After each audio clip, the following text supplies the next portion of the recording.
Still scrolling. You're live. How about that? I got it. I figured it out on my own. All right, I'm live. All right, welcome everybody to the Anyone Can Farm live chat. Anyone Can Farm Experience live chat, Tuesday night edition. Today is April 22nd, 2025. I'm Mark, your host, coming to you from lovely Marion, Michigan. If you don't know where that is, that's in northern Lower Michigan. And if you're from here, you'd say, well, I'm from right here. Okay, I've showed you that before. Everybody from Michigan, they hold up their hand because it's shaped like a mitten. Which reminds me, the Mitten Homesteading Conference is coming up, and I'm going to be there. I'm not going to be presenting anything, but I am going to mill around a little bit, have fun, maybe sit on a couple of good sessions, learn some new stuff, hopefully. We're always learning, right? You never quite get there. There's always new stuff to learn. I'm learning stuff all the time. So coming up here quick, this coming weekend is Seed Day. Seed Savers, sometimes we call it Seed Savers, or Seed Exchange, or Seedling Exchange. April 26th, this coming Saturday. Showtime is 10. If you're going to be setting up a table, like a vendor table or something like that, you can come at 9 and get set up. But you've heard me say it before. It's a day when we kind of open up the farm and get together and have something to eat and exchange some seeds, maybe do a walk around the farm and look at stuff. But mostly it's just for hanging out and kind of memorializing the beginning of spring. So today was a pretty decent day, actually. It's pretty decent. I got a lot done around here.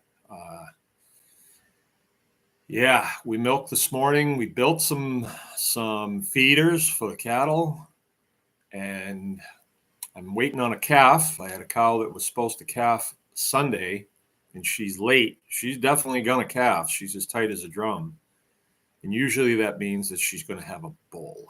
So she's a little late. Then I got another one coming on about May 1st, and she's seriously bagging up. So we're going to have 2 fresh new cows, and that's really good because our milk production is not enough. We could always use a little bit more. But that'll put us right where we need to be, I think, for a while. I'm going to have to beg a little forgiveness here. So we didn't have a title for tonight's presentation because I really couldn't think of anything. You know, today was just one of those days where you just bear down and make it happen. And we're finishing up some projects and kind of starting a new project today. I hate to do that, but it was what had to happen. A lot of times we get in a place where we have materials, but not the right materials for what we want to do. So we just have to use what we have and on a project, what we can get done at the time, just to stay busy. One of my hired guys was here today and helped me out quite a bit building those feeders. And we're actually moving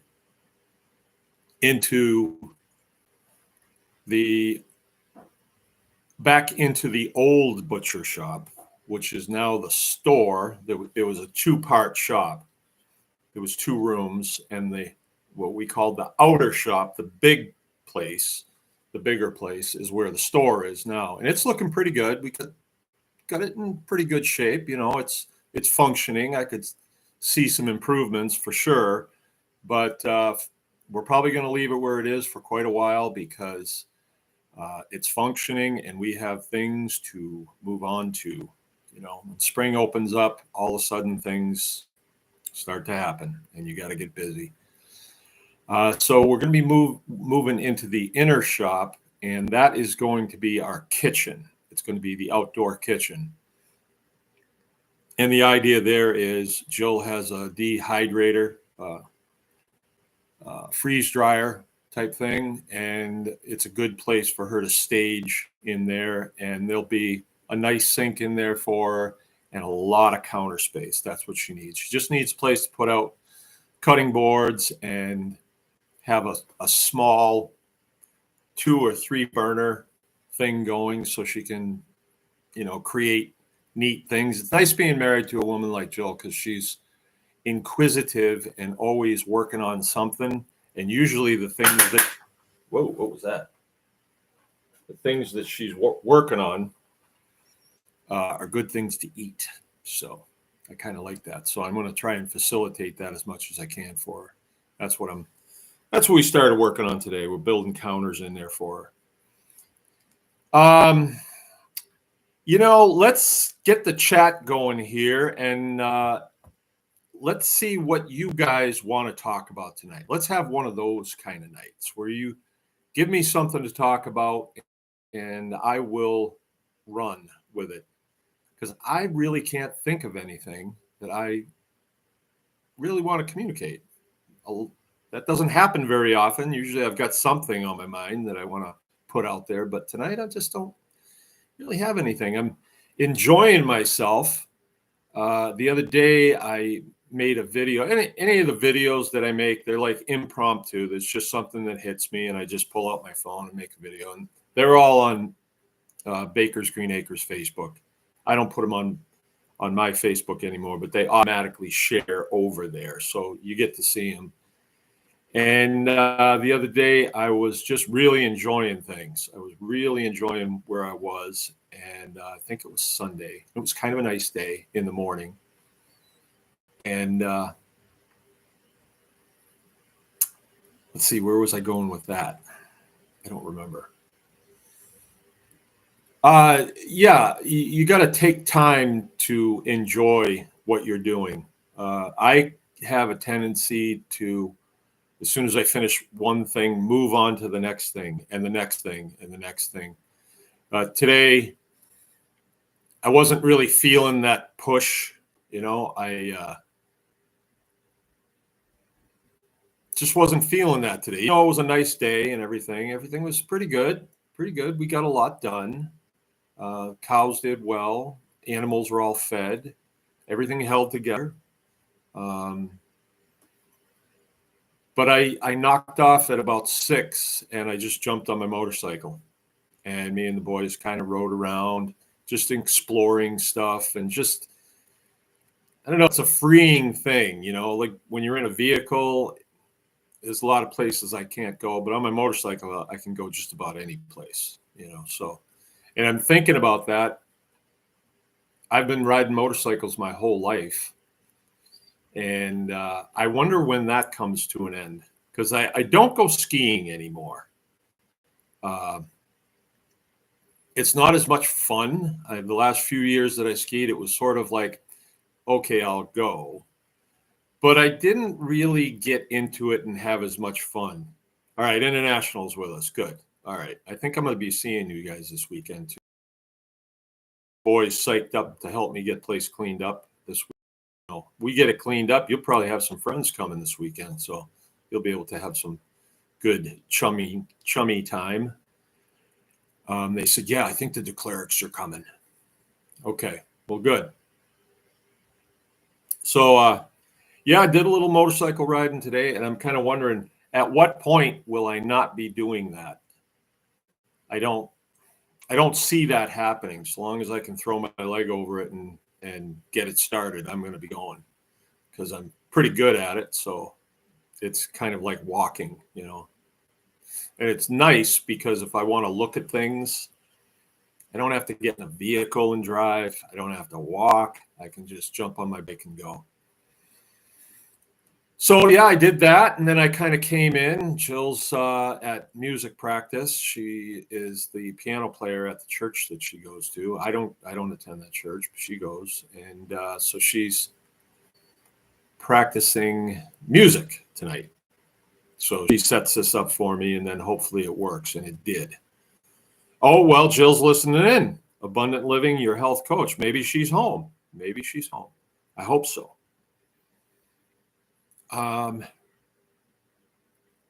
What do you want to talk? Gotcha. You're live. How about now? All right. We lost everybody. Everybody kicked off. Well, apparently there's internet issues going on. I don't think it's here. I think it's just worldwide. Maybe it's the end. I keep hearing there's going to be catastrophic things happening, with the new administration, but I don't see anything catastrophic. It's getting kind of boring these days, actually. Well, anyway, I'm not nobody, says Brian Jacob. You're just a lawnmower is all you are. A lawn mowing fool. Just like Forrest Gump. All right. And Jill has something nice. Hey, Brian, are you coming this weekend to Seed Savers? I was going to say, bring your lawnmower. You should come. And you know what you should do? You should come and bring maple syrup. And you can sell it and make $1 million. Or I'll trade you milk for it. All right. Well, I guess I don't know where I got cut out. It's hard to know. But I want to tell you that Seed Savers is going to be this coming Saturday. So we open the farm up at 10. If you're a vendor, you can come at 9. Last year, we had a whole bunch of people and a really fun day. We had to kick people out of here, So that's really what it's all about. It's just having fun and kicking off the summer and, getting a little enthused about this whole way of life. I was about to talk about something that I discovered. I really didn't have a good subject tonight. I'll tell you that. I just didn't. I was just one of those days. I just didn't really think of anything. There was other things in my mind, and they weren't good things either. I had kind of a run-in with the bread delivery guy today, and that didn't go well. I'm not sure if we're going to continue to get bread, so we'll see. But we noticed something the other day. O'Brien is coming. Good, cool. I haven't seen you in too long. Last time you were here, I didn't really hardly get a chance to talk to you. We've been trying to come up with a way to take bread and run it through a hammer mill and make our own chicken feed, right? Because chicken feed is very expensive. I took a picture of it the other day at the store, and it was $16 for 50 pounds for a 50 weight. That's what they call it. And I did the math on it, and it was 32 cents a pound for chicken feed. And if you're feeding chickens, they go through it. They go through it all right. And it sort of puts you at a place where you're like, I don't know if this is really worth it to do it because chicken at the store is so cheap. But we've dealt with that for a long time. And so we have all this organic bread, although I'm not sure if we're going to still have it, but we ran some through a hammer mill last week. It's an old hammer mill that I've had for a long time. And then I did haphazardly threw some stuff in. And then I fed it to the chickens, and I killed 5 of them. And so what I put in, I shouldn't have put in, I think, is a mineral mix that you give to cattle. And I thought, well, it'll probably be okay. They're layers. They'll take it. They were layer chicks, but they're probably about 5 or 6 weeks old. And it killed 5 of them. So, all right. Yes. Yay. I'm back. International, tell me if there's anything that I should be talking about tonight. Guide me here, please. So we had to get serious about it. And so Jill started doing some research, and she found a recipe. And then we started to find out when you get layer feed, broiler feed, it's so much protein, so much percent protein, like 20% protein, 18% protein. and we've just never had a problem. We just get it and give it to them. We get it in bulk, so the mill brings it and then offloads it, and the last couple of years we've got it in bags too from the mill. But I kind of thought if we can make bread into chicken feed, we'd be way ahead, really way ahead, because we spend a lot of money on chicken feed every summer. We recoup that money when we sell the chickens, but just think if we could sell the chickens cheaper, we can do it cheaper. Or if we could sell it for the same price, but we'd make a better margin on it if we were making our chicken feed out of old bread. Or it's not old bread, it's just past the best if due date. So it's not like mold or anything. And so then we made another batch of chicken feed. We came across a guy that was referred to us that is in the bear baiting industry. I never knew there was a bear baiting industry, but I guess it's pretty big here in Michigan. You can only bait bears for a month before the season. And if you want to shoot a bear, you have to apply for permission with the Department of Natural Resources. And it's pretty hit or miss. I think people say that they'll hit about every 6 years, they'll get a permit. So this guy came over and visited and told me what he does. And he buys like semi-loads of food that has been rejected for one reason or another. He doesn't know why. And with him, he's taken a risk because it could be rejected and not be fit for any consumption. But he's been doing it a while and he knows what he can get that's safe. And he brought me some samples. He brought some almonds, a box of them. He brought me some stuff called nut millings. So they take like walnuts and they mill them, and then they have totes that weigh 1,000 pounds. And when we looked at this, it looked fine. You tasted like walnuts. And so we did some research on that. And nut meal, so any kind of nut that is mealed, is between 18 and 22%. I think peanuts are up around 5%. So that's the good one. And in the industry, if you buy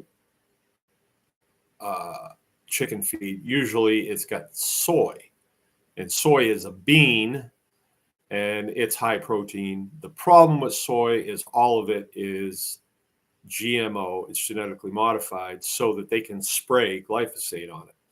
So we don't really like that. And so we've tried to substitute that out with some things.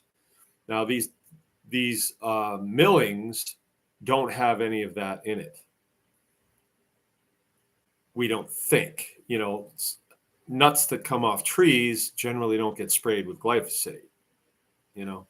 Glyphosate is for weed control or vegetation control. So it's unlikely that you would have that in it. So we got a recipe and we followed the recipe and we made some. We made like a 100-pound batch, spread it out on a piece of tin just so it would a little bit. And we kind of made the decision, this was Sunday afternoon, that, we'll get a test group going and we'll feed it to them. And if we lose those 10, then so be it. But something happened, and I can't really put my finger on it. And I've been contemplating what it could be. But when I came out Monday morning, I looked at it and I said, no, we did everything that we can do. I think the reason I poisoned them before is because of how much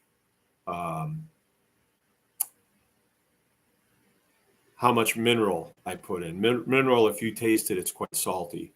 And I think that's what I did. This time we put in a 100-pound batch, there was just a few ounces that went in, like maybe 6 ounces.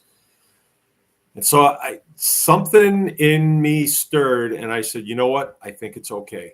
I think it's okay. So I filled a feeder with it, and I took it in, and then I put the commercial feed that we get side by side with it in, and I thought, this is perfect. They're going to go to what they want. And they went to the new feed that we made. And I thought, I think we're okay.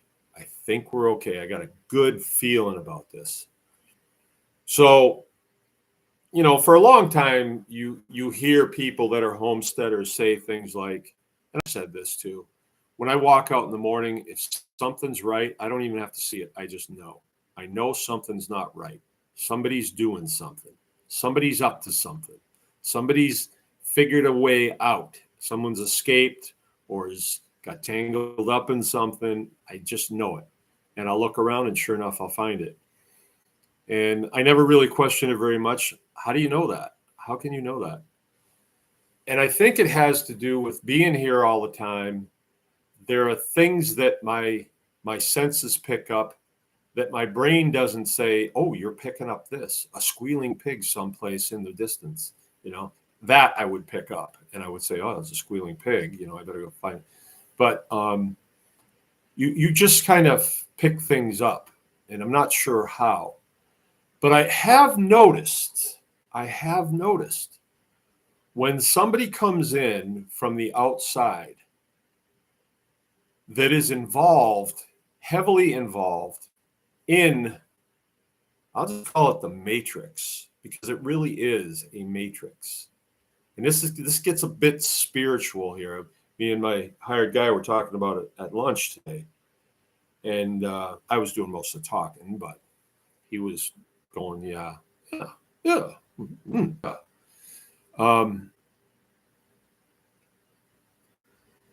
But when you think about homesteading and what we are actually trying to accomplish, I think it's very much in line with who we were designed to be. And I don't like to get in a conversation about God when I'm explaining this. Other times I don't mind. I like to. But when I'm explaining what I'm going to explain, I would just say we are a created being. I don't think anybody would dispute that. We're created.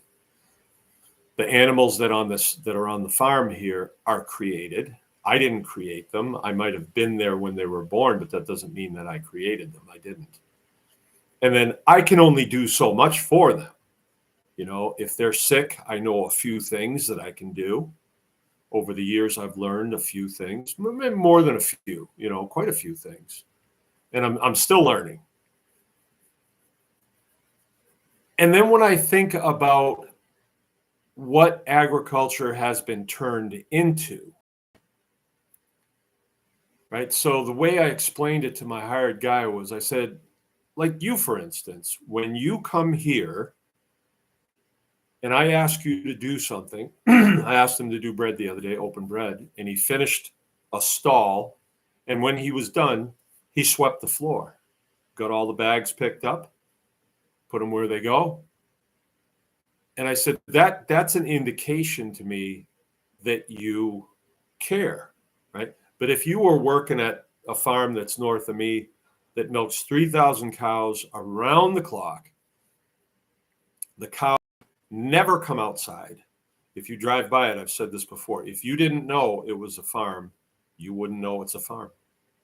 Because all you see is buildings. You don't see animals. You don't see cattle at all. They're inside. And they go from laying on a sand bed to get up, go down and get milked, eat, drink, and lay down again. And they just do that in 24 hours, 3 times. They milk them 3 times in 24 hours.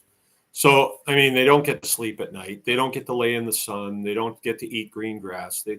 So that cow was also created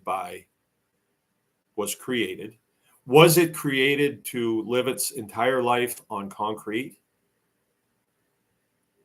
laying in a sand bed? That's not quite so bad, I suppose. But cows are made to eat grass. The fields do very well with cows on the field. They they have a symbiotic relationship. We've talked about that a million times. And it's not just the cows in the field, it's the cows, the field, the grass, the soil, the microbes in the soil. It all works together. And nobody had to figure that out. If a cow gets out of the barn, she goes out to the nearest green grass and starts eating. And when she's done, she'll find some place she can get a drink of water, and she'll drink, and then she'll lay down for a while and chew her cud for a while. We don't have that. Doesn't involve us. That's sort of a natural thing. And so when man, not this man, but other men, they take that system and they say, well, we can do it better. We can do it more efficiently. We can reap more of the benefits of this animal for sale, for money. To me, it's more than just doing it wrong. It's kind of a slap in the face of the creator. And so I think it sets up a spiritual condition to where you don't really like those cows. You don't really, you hate manure. You hate the smell of manure. And it ruins the whole thing. Because for me, when the cows come in the morning, they have big smiles on their faces and they're, hi, how you doing? What do you got for me? And then they go in their headstand. We close it on them, so they'll stand there. They're very patient, and they let us milk them, and they let us give them something to eat. And then when it's over, we unlock them, and out they go, get a drink of water on the way by, go to the hay feeder, eat, walk around, see if there's any green grass that they can scrounge this time of year. I haven't let them out yet on the green grass because we've had 2 days of grass growing, 2 days so far. It's noticeable when it's happening. It's noticeable. I notice it anyway. You can see it out my window when I get up in the morning and I look out. Yep, it's growing. So I think that the more we pull away from that matrix of what you would see in any metropolitan area when you're driving down the main drag, you see Ruby Tuesdays and Red Lobster and just all those institutional things that to me now are a turnoff. I don't know why. And I'm not being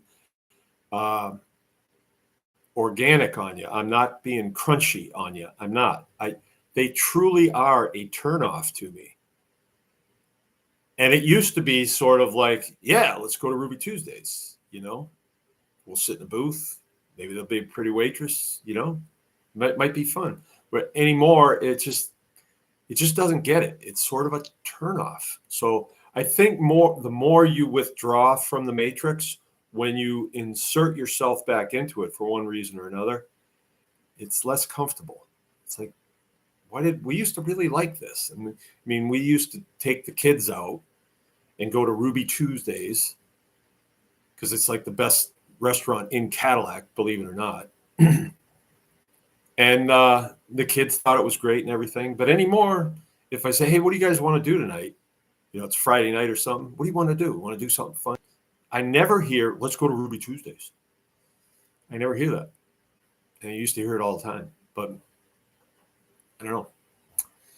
So does that spiritual condition come in with people that are heavily involved in the matrix? We use people to do certain things, and they work heavily in that industry. And when they come here, they kind of have that I don't give a damn attitude, like that didn't work, use a tissue paper, throw it on the floor, farmers will get it, that type of thing. And I've been noticing that lately. I've been noticing it. Um, I've been intentionally pulling back from it because whenever I go to use the phone to summons, that those services, I kind of, I don't want to make this phone call, but I got to make this phone call. So, yeah, pulling back from the matrix is something that you have to find solace someplace else, because if you don't find solace at Ruby Tuesdays, then where do you find that? And I think it's just a natural thing that happens when you're in this lifestyle. You find solace in other things. Like for me, my thing has been lately, I have 9 cows now. 9. A couple of them are heifers that are out with the cows. But I like to go out there when the sun's going down and just sit. There's a ledge out there. I can just sit. I just sit there. Maybe I'll carve a stick or something, and they'll come over and butt my head. Or one of them, Molly, loves to be rubbed under her neck, so she'll come and get right there. So okay, I'll rub her neck, and some of them just want to come over and be close, but don't want to be touched. We have those too. Some of them were kind of wild, but now they're pretty nice to be around. And so that's been kind of my thing. And I find solace in that, believe it or not. I don't think it's an old age thing. I hope not. Maybe I'll find solace in a rocking chair, and then you say, oh, okay, we see what's going on here. But there is definitely a spiritual aspect to this. And when I ask the question, well, what exactly am I experiencing here? Things kind of open up, and then I can kind of see it for what it is, Anyway, that's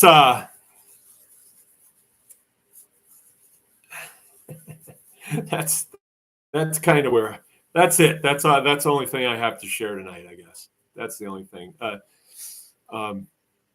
Beth is saying we could talk about gardening or farm rentals like cabins. Yeah, we could. So I had a bright idea about building cabins, and we built one, and it's ready to put the doors and the windows in. But then we had to pull away from it, and we had to work on other things, stuff that has far more priority, because that probably won't be used until Tribe Day, actually. So we had to pull back from that. But as I was buying wood to do it and driving down to Parker's house and coming back, I just had this great idea. Hey, we can just set up an area, and then when our guys are not doing anything, when all the farm work is done, hey, they could go up there and they could build cabins. And I kind of, in my mind, I ran with it. And I got some positive input from some people around me, which I was actually quite surprised about, because whenever I say, let's do something else, it's sort of like, are you kidding? But, and so I kind of started putting it together in my mind, we'll put this up there, and we'll put this, and we'll have it arranged this way. And we just go up there and nail some boards on when we're ready. But I am going to push that back. I'm pushing back at least 2 weeks, at least. There's no way we could do any of that this week, because we're going to have guests on the farm on Saturday, and there's a lot of mess that has from the projects that were done this winter. That, when the snow goes away, it's like, oh, I forgot about all that steel laying over there. Oh yeah, we got to do something with that. And all those nails, they got to be picked up, and things like that. So That's going to be pushed back. I would like to do that at some point, but we've still got some finishing touches on the apartment and the milk house suite that have to be done. We did a little bit of work on that this week so far, or last week we did. I say we, I should say Jim. I think I told you, I might have told you last Tuesday that Claire died, our female Great Pyrenees. She died. And we are more believing that it was of natural causes. We think it was. She was looking off into the distance a lot, like maybe skyward, I don't know. And when you would call her name, it would startle her. And yeah, she just wasn't right. And she was doing a lot of walking in circles and climbing up on things, you know, she just wasn't right. So her last day was a week ago. It was Tuesday. So yeah, I probably told you last Tuesday. But I put her in the goat pen, which is round, and she just walked around in circles, and she couldn't really get in much trouble in there. And then she wore herself out, laid down in the middle, and I came home from someplace, and she was just about taking her last breath, and then she checked out. And it's amazing to me how different she looked dead than when she was alive. I mean, she just wasn't there. It wasn't Claire. It was just a carcass, right? So we dug a hole and put her in it, covered her up, and put some wood chips on top of it. And so that's done. Yeah, I did tell you about that. I'm sure I did.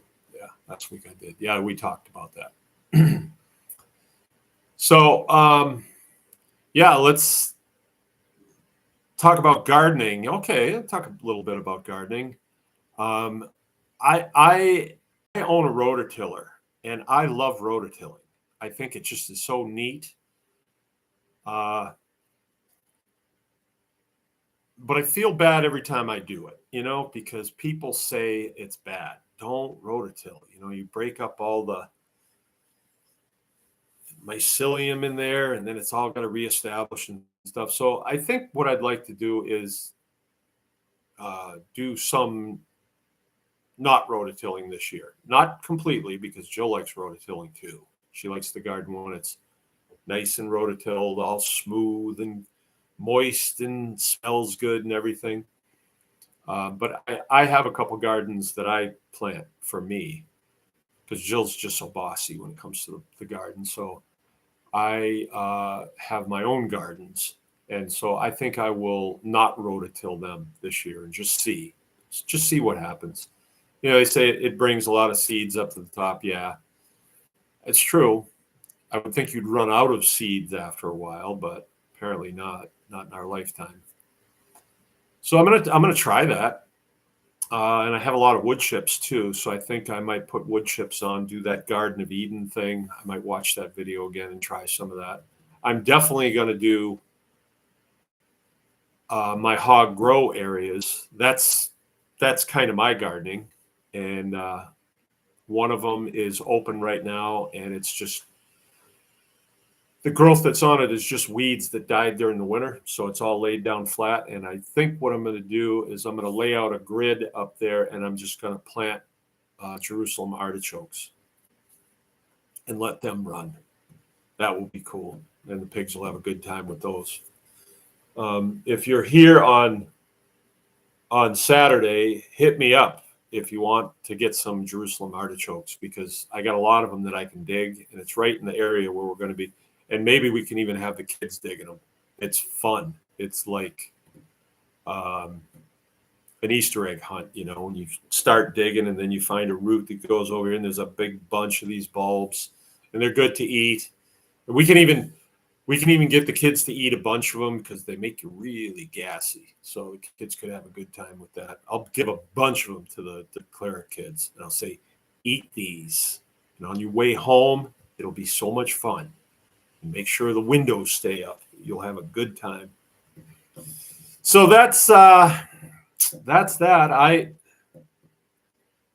I think I'm about out. I think maybe I'm tired or something. Yeah, we're going to be coming up on an hour here. Get something to eat. Hit it early tonight. I hope everybody's doing their cold plunge. We sure are. I did a real good one this morning. Had a good start off this morning. Tomorrow's supposed to be a fairly decent day too, I believe. Let's see. Wednesday. Yeah, it's going to be up to 68 degrees. It was 60 today. 68 degrees. Thursday, 70. I'm going to be in shorts. And Saturday is supposed to be sunny and 58 degrees. So pool's open, kids. It's a little green, but it'll be open. If kids want to swim in it, they sure can. All right. If nobody else has anything, I think I'm going to line it off tonight. We do have our consulting call tomorrow night. Looking forward to it. I hope I'm a little bit more lively. But yeah, okay. Now is the time to hit the pedal to the metal. Don't worry about what's going on out in the world. Just continue to build. I'm going to end the stream. Remember, anyone can farm. Good night now.